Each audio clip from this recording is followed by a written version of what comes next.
Hey everybody, it's Marcia from Kansas Misfit, and I'm just came in from outside in the garden. I need a break.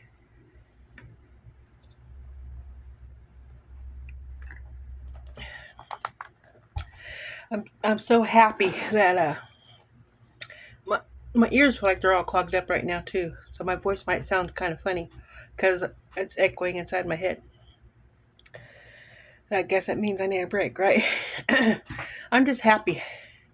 I'm almost done planting everything in the garden, and once I get everything planted that I want planted in the garden, I'm getting my hair layered. I'm gonna keep the length, but I'm getting it layered and get rid of some of this frizziness because I'm tired of it. And just wanted to share with you. I got this from Sutherland's. I was gonna say furniture store.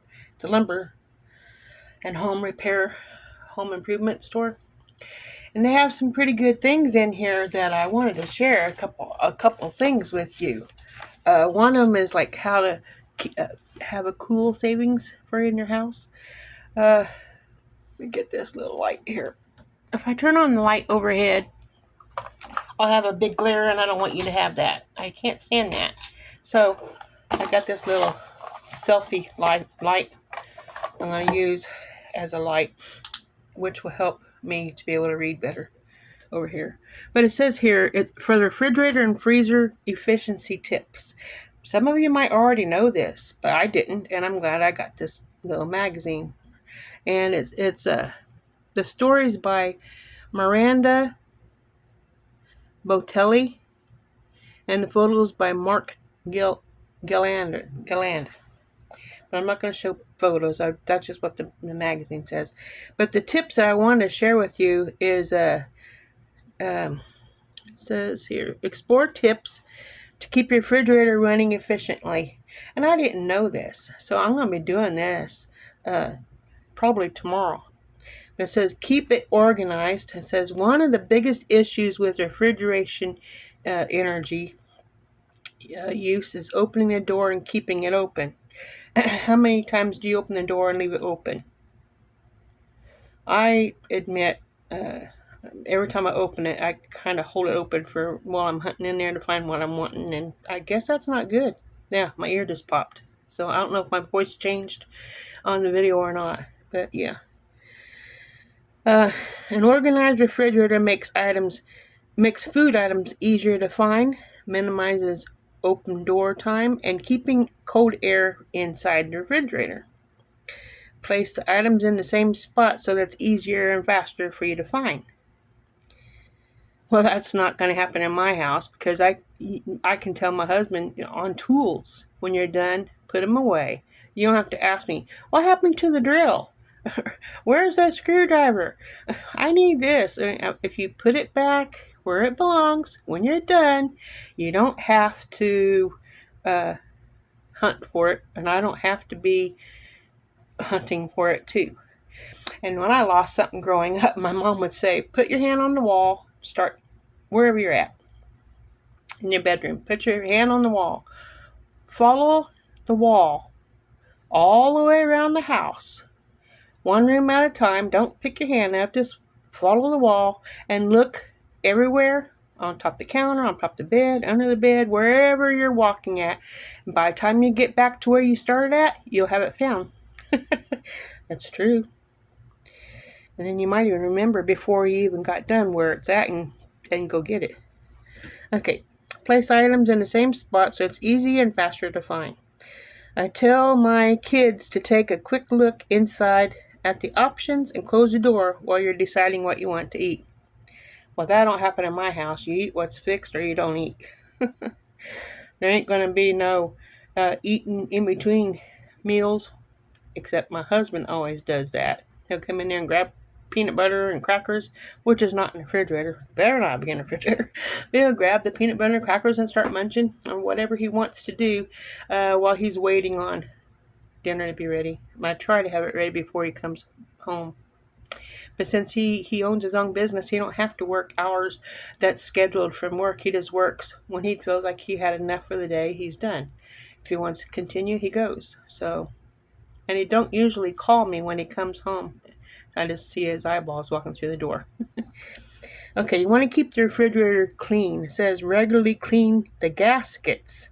The flexible strip along the edge of the refrigerator. You know, you open the door and you see that little, it looks like it's folded 3 times, and it's like, it's not really rubber, but maybe it is rubber.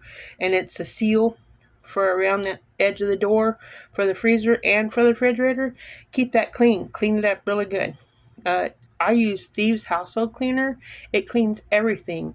Thieves Household Cleaner cleans your refrigerator, cleans your stove, cleans your floors, cleans your walls, cleans your cabinets, cleans your microwave, cleans your mirrors, cleans your eyeglasses. It cleans, well, my husband even sprays it on his feet, and anything it needs cleaned, he'll spray and clean, and everything gets clean, and it has a nice scent. It has like clove, if you like cloves, cinnamon, rosemary, and another scent, all mixed together, and they're really good. Good cleansers. Let's see. You want to ensure the tight seal between the door and the unit to keep the cool air inside, or the cold air inside the freezer. If the gasket is not sealed tightly, it should be replaced. Removing and cleaning the vent at the bottom of the unit can help airflow. Now, that's at the very bottom, like you pull a tray out and you clean that out, and that helps with keeping it clean, which will help keep things cold inside. Save money for the cooling bill, for the keeping everything cold. Remember to keep the vent and the bottom of the unit clean for airflow. Help the coils, for the coils in the back, use an extended cleaning brush instead of moving the fridge and risking injury. Now, some fridge have wheels on the bottom, like mine. You pull on it and it moves real easy, and you can push it back. I like that so much, because I do enough pushing around just getting myself going. Okay. Also, to keep your food safety in mind, the Department of Energy recommends after your refrigerator temperature, keep your refrigerator temperature between 35 and 38. Did you know? Oh, I'm going to ask a question at the end of the video about ice water. So stay tuned for that, so you can get your answer in, because I might have a prize I'm giving away. Okay. Between temperatures 35 and 38 degrees, and the freezer at 0 degrees. If you have a second refrigerator or freezer, here are some things to consider to help to save energy.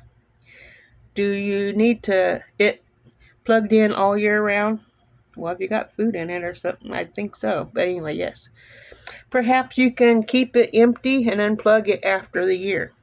Maybe you really need it until the holiday season.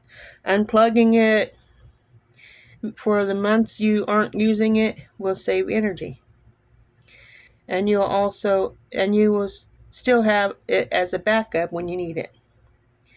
If you are a hunter and you buy meat in bulk, set a goal to empty out the freezer before you restock it.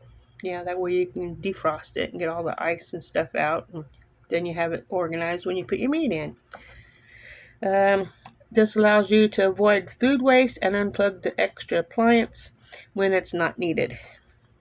If possible, consider the location. Keeping the second fridge or freezer in a cool basement versus a hot garage requires less energy. Installing simple cleaning and food storage habits are easy ways to be more efficient for your home refrigeration. And I wanted to just share that with you. I thought that was very interesting. How many of you already knew that? How many of you knew that already? Because I didn't, and I thought it was helpful information. Now, the question I want you to answer in the comment section. Hopefully no one knows, but hopefully there are some that does. How cold is ice water? And we'll see what See what you say.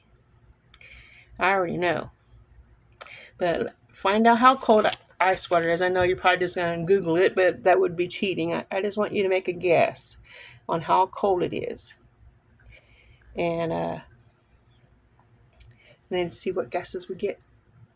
I'll see you guys tomorrow on the next video. Remember, God loves you, and so do I. I gotta go back out and finish planting my garden. I have 8 potatoes I found that has eyes on it. Boink. So I need to pick those, not pick the eyes, but dig them up and plant them. And I have Chinese red noodle beans I'm going to be planting, some more acorn squash, and some yard-long pole beans. And then my garden will be finished. All I have to do is keep the weeds out and keep it watered. Isn't that wonderful? I wanted to share that with you. So if you've made it this far on the video, comment yard-long pole beans. See you tomorrow. Ta-ta.